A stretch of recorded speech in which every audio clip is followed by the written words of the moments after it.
Good evening to our honorable lecturers Arifin and my fellow classmates. My name is Albert and today I want to present my pastel analysis of Philippines. First, we will discuss about Philippines itself. Philippines is an archipelagic country in Southeast Asia, situated in the western Pacific Ocean.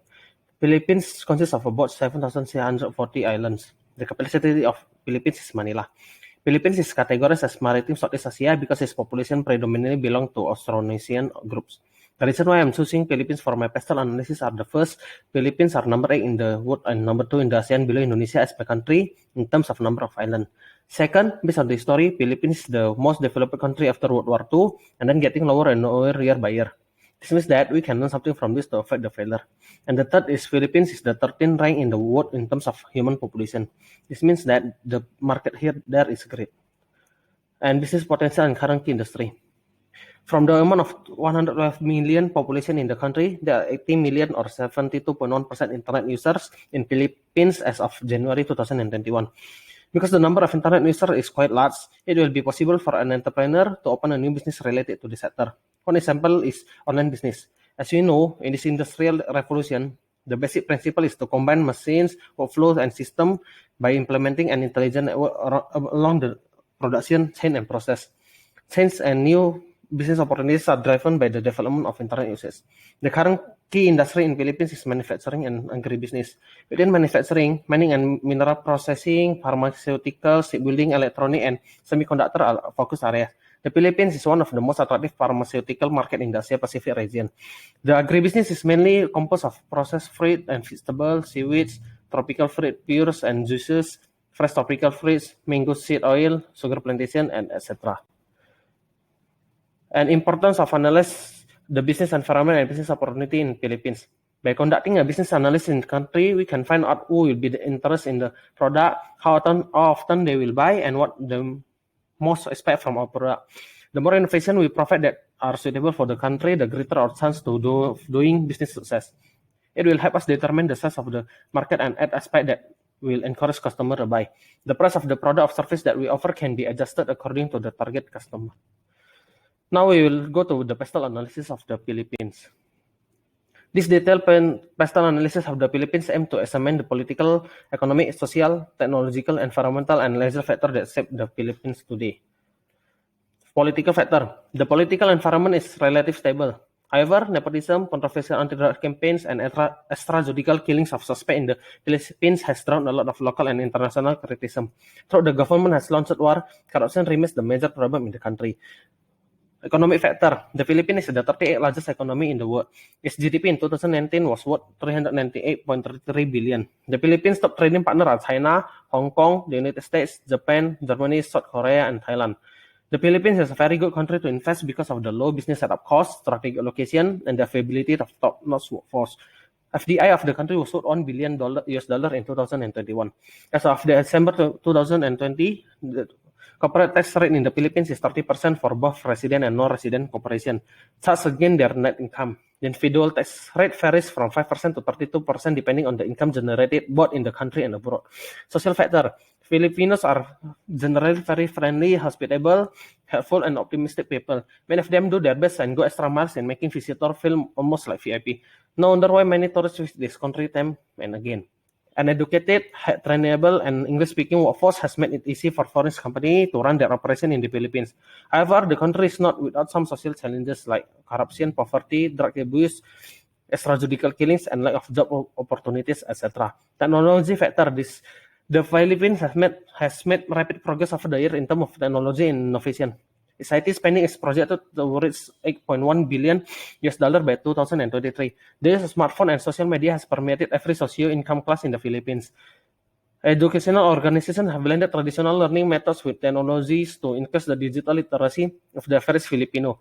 In fact, the country is a very tech-savvy workforce that has made the operation of multinational companies easier in the country.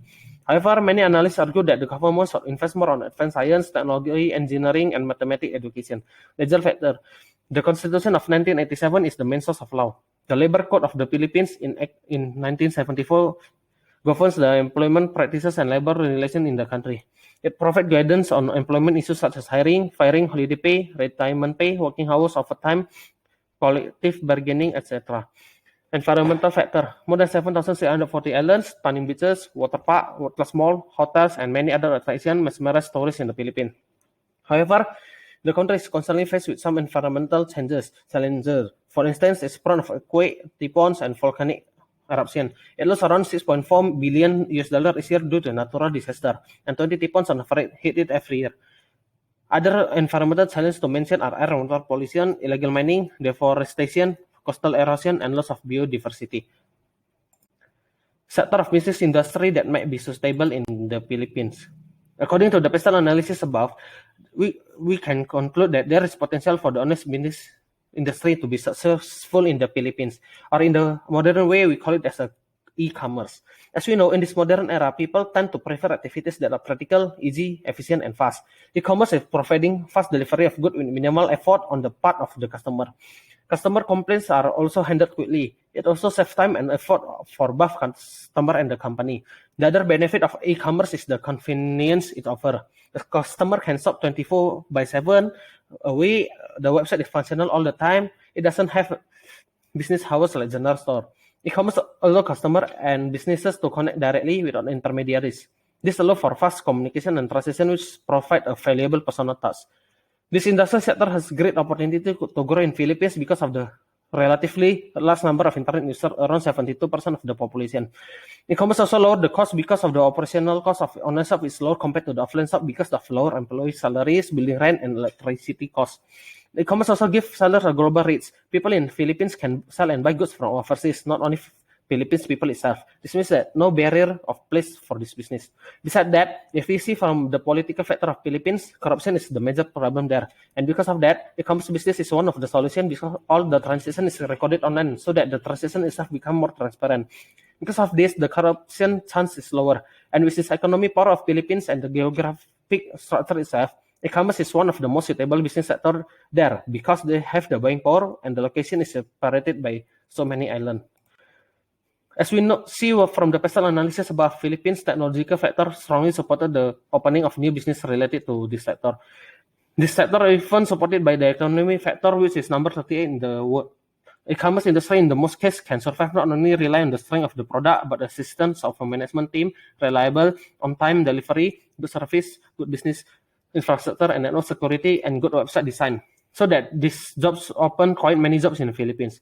With the service of e-commerce, customer can access and do orders from various places.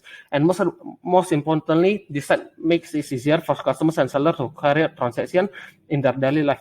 The estimation results show in several countries about the development of e-commerce proven to have positive effect on the economic growth. This result confirmed the development of e-commerce transaction values as indicator of supply and internet issues as indicator of demand, contribute to an increase in the intensity of macroeconomic intensity. In the conclusion, the survey result using the pestle analysis provide an indication of every sector that give a lot of positive things for any industry sector to have a better understanding about the state of society in Philippines, according to their needs and interests. One of the most suitable business that might give a big opportunity is the e-commerce business sector because the result of the analysis give a strong reason why the business might be profitable in Philippines.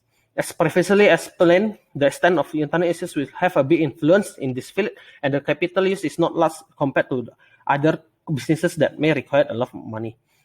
That's all for my presentation about the pestle analysis of Philippines. Thank you.